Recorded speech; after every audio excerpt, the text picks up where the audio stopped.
Hello everyone, Helen here. Welcome back into the Campervan. And today I hope you're going to come along with Phil and I on our travels on the continuing exploration of the Orkney Islands. We're up to part 4 of the trip now. And yes, it's taking a while to get through them because it was actually in May and June of this year that we were there. And as I record this, it's August, so it's taking a while to work my way through. But we did so many things. And if you've missed the first 3 parts, then you can go and have a look at, I've got a playlist which is called Campervan Adventures. So you can go and find them there. But when I left you last, we were on the island of Rousay. We just settled down for the night and we were looking over the sea, actually towards one of the islands that we were going to visit next. And you can see in the map here where we were heading for. We were going to 2 smaller islands, Egel, which is the larger of the 2 here, and Wyre, and both just short ferry journeys from Rousay. The weather was rather overcast, but we enjoyed the short drive to the ferry terminal, and we didn't have long to wait before we were able to reverse onto the ferry. There was only one other vehicle on board, a tractor of some sort, and we actually travelled first of all to Wyre, where the tractor was going, and then we continued on to the next door island of Egel. The island of Egel is at the heart of the story of Magnus, Orkney's much-loved saint, who was martyred there. Magnus, one of the Orkney Earls, travelled here on one of his 2 ships with the aim of finalising a peace treaty with his cousin Hakon. The pair had attempted a joint rule of Orkney, but it hadn't really gone well. When a freak wave rose in an otherwise calm sea and struck Magnus's ship, he took it as an ill omen, and so it proved. On his arrival, Magnus was taken before an assembly of chieftains, and his cousin Hakon condemned him to death. Fortunately, there were no freak waves during our journey, and we drove off the ferry ready to explore this small island. From the pier, where we paused briefly at the small waiting room and public toilet, we followed the road which just wound up the hill and headed for the distinctive round tower of St Magnus Church. The church was built about 20 years after Magnus's death, around the year 1117. Magnus was canonised as a saint in 1136. The canonisation occurred because soon after Magnus's death, people began reporting miracles. The rough field where he was murdered suddenly became green and fertile, and after his body was moved to the mainland, a heavenly light was seen above his grave. Many people claimed to have been healed by visiting the shrine of Magnus. The architecture of the church was apparently influenced by German and Danish designs, with stonework built to a very high standard, which does say something about the wealth of the Orkney Earls. The church has barely changed since it was built, although it's believed that there was a first-floor timber gallery at one time, and in the 1800s the roof was removed. The round bell tower originally stood about 20 metres or 65 feet high. It could be seen clearly from miles around, and it acted as a beacon for pilgrims who travelled from all over northwestern Europe to pay homage to St Magnus. After exploring the church, Phil went off for further explorations on foot, but I was desperate to do some crafting. In the first week of our holiday, I had knitted only the very beginnings of a sock. That was all. So I was definitely having withdrawal symptoms, and I really wanted to make a start on my Wilhelmina wood mouse kit.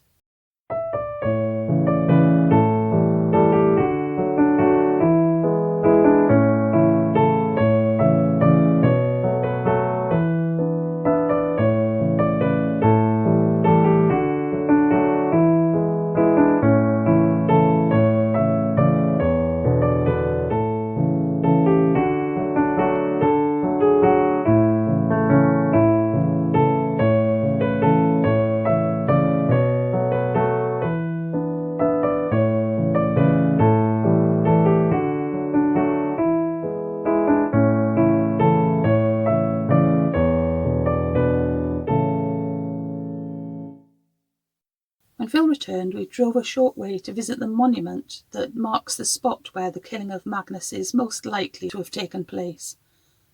It's rather an uninspiring monument, erected in the 1930s, but we were interested to read the story told in the Orkney sagas, which say that Hakon's standard-bearer refused to carry out the killing, and it was left instead to his cook, Lifolf, to carry out the deed. Magnus comforted the distraught cook, saying, "Stand right in front of me and strike me a hard blow on the head. I've prayed God to grant you his mercy." We then drove along the only other road on Egel, looking for a spot to eat some lunch. There are no shops or cafes on the island. The community centre does offer refreshments, although it wasn't open when we were there. The island is only about 3.5 miles, or just under 6 kilometres long, with a population of under 30 people. It's a very peaceful, low-lying island, with great views to lots of the other islands. As soon as we'd had lunch, it was time to return to the ferry terminal to catch our next ferry of the day.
Wyre is even smaller than Egel, only a couple of miles long and with a population of 29.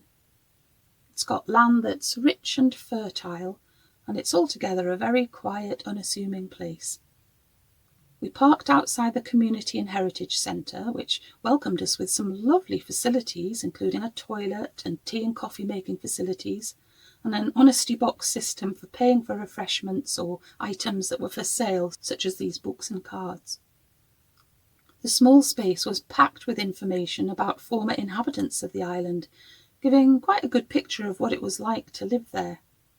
The poet Edwin Muir lived on a nearby farm called the Bew, and of his childhood experiences here he wrote, "Long time he lay upon the sunny hill, to his father's house below securely bound. Far off the silent changing sound was still, with the black islands lying all around." Another resident was the last schoolteacher on Wyre, Margaret Fray, and many of the recollections in the Heritage Centre were written by her, such as this memory of going to dances. We would also go to Rousay and Egelsay for dances in the summertime. The fastest dancing was to be had in Egelsay. A polka there could have qualified for the Olympics. And instead of a car or bus, we took a boat. We would always come home in daylight, as it never really gets dark here in the summer. Sometimes we would see phosphorescence outlining the boat in the sea, or see it shimmer in the boat's wake. The school closed and became the Community and Heritage Centre, and these days children from Wyre go to the primary school on Rousay. Other information boards told us about archaeology, history and nature, and we even learnt the difference between grey seals and common seals. It was then time to go exploring, and as we set off to visit a castle, we were joined by this very friendly dog, who seemed eager to be our guide. There was no one else around, and we had no idea where the dog had come from. He insisted on coming with us through a couple of gates, and he proved to be very good at photobombing, such as while I was videoing the flag irises. He would run ahead and then pause to check that we were still following him. He took us right up to the castle and stayed with us until eventually his owner caught up with him. The castle we were visiting was called Cubbys Castle, and it turned out that the dog was called Cubby and lived on a farm near the community centre. The castle has been here since the 1150s, built by a Norse chieftain called Kolben Kruger. Its position was excellent, with views all around to the islands and waterways, a great lookout post. It's likely that the chieftain lived in greater comfort at a nearby farmstead, but used the castle as a defensive place to retreat to if enemies were spotted. Cubbys is just a derivation of Kolben Kruger and was absorbed into local legend as a tale of a giant who lived in the castle and who would be used by parents as a means of warning their children about their behaviour, saying, "Cubbys will get thee." The castle had very strong, well-built walls with earthen ramparts and ditches, and much of the remaining stonework is in excellent condition. Though to help preserve the outer wall, another protective wall was built in more recent times, but leaving gaps in places so that we can still see the original. By the late 1500s, the castle was no longer in use. On the way back to the van, we stopped off at the ruined church, St Mary's, built at the same time as the castle in the 12th century, and probably attended by the son of Kolben Kruger, who later became Bishop of Orkney and encouraged progress on the building of Kirkwall Cathedral. We drove to the end of the road, although there was nowhere really to park to allow us to walk to the seashore, so we returned to the ferry terminal to wait for the last ferry of the day, which took us back to Rousay.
The evening sunlight gave us gorgeous views as we headed along the road towards Rousay's hotel, bar and restaurant, the Tavoso.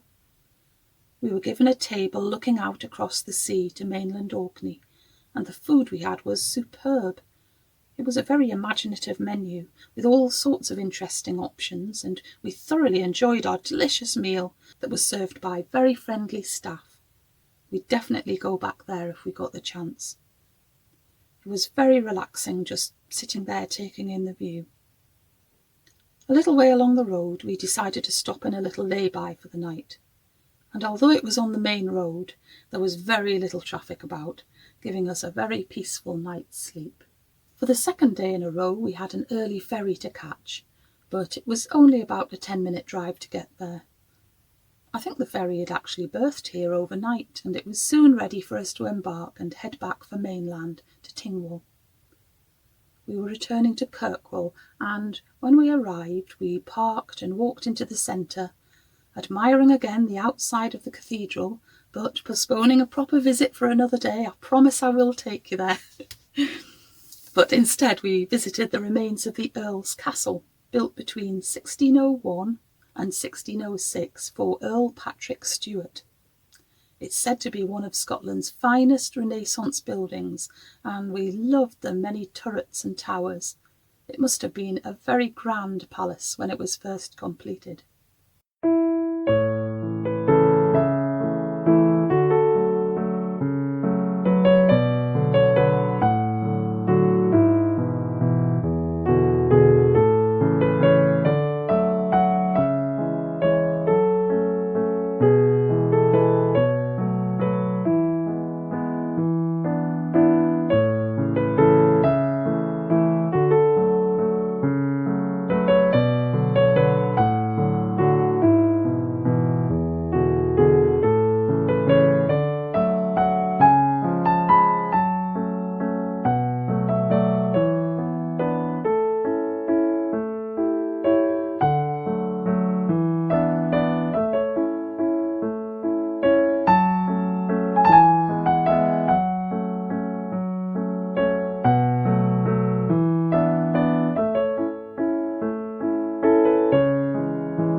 The Earl didn't live there for long, however, because he was rather a bad character, and only a year after it was completed he was forced to hand his palace over to the bishop, and later was imprisoned in Edinburgh and Dumbarton, and ultimately beheaded for treason in 1615.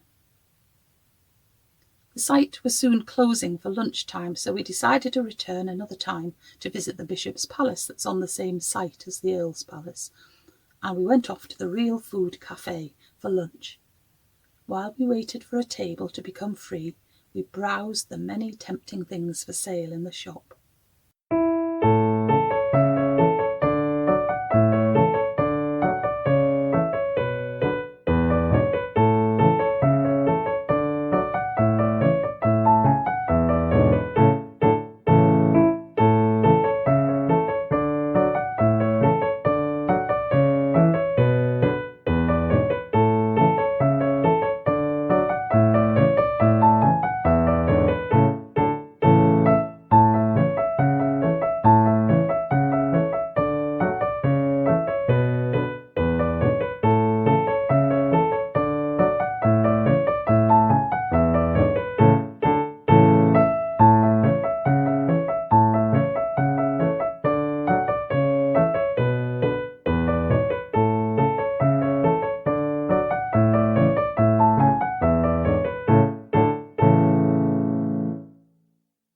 When we got a table for lunch, I was very pleased to be sitting in one of the traditional Orkney chairs, and I'll tell you more about that later on in the trip.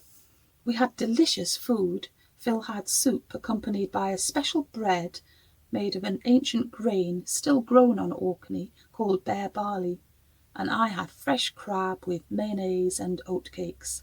Absolutely yummy. It was then time to go to the campsite that we'd booked for that night, the Orkney Caravan Park, next to the big leisure centre in Kirkwall, the Pickaway Centre, or Picky as it's known locally.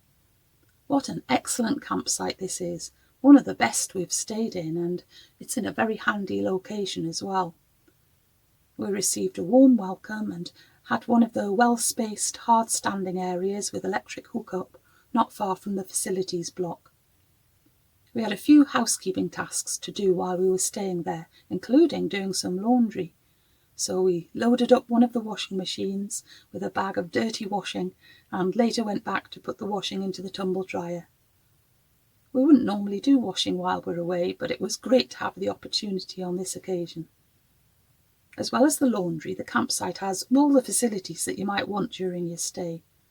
There's a very generous number of individual bathrooms, each with a toilet, basin and large walk-in, easy-to-work shower, always kept very clean, and I never had to stand in a queue. There was a kitchen with washing-up facilities and a large lounge, plus places to top up with water and get rid of wastewater, and lots of recycling and rubbish disposal bins. We enjoyed some time simply relaxing. I sewed some more of Wilhelmina woodmouse, though I didn't do too well with her feet, which ended up as slightly different sizes. It wasn't long before it was time to make ourselves an evening meal, using one of the recipes that I'd brought with us for no-oven pizzas.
As you probably can tell, the pizza bases were not like normal pizza bread, but more like traditional campfire dampers, if you know what they are. Kind of a dough that you make and wrap it round a stick and then cook it over an open fire usually. But they were cooked through, and overall the pizzas were very tasty. We washed them down with another of the Orkney ales, this time one called Puffin, but I'm not sure that I'll repeat the pizza recipe. We allowed ourselves a lovely slow start to Sunday. I got my laptop out while we were hooked up to electricity and sorted out the photos and videos that I'd taken on the trip so far, labelling them and putting them into folders, which does make it much easier later when I'm editing. We did the final housekeeping tasks, things that we do whenever the opportunity is available, and which I've often shown you, like filling up with drinking water and emptying the wastewater that comes from things like washing up and hair washing. And then we set off to visit a couple of famous ancient Orkney sites on mainland before we needed to be back at the harbour in Kirkwall for our next ferry and another island adventure. And that's where I'm going to leave you this week.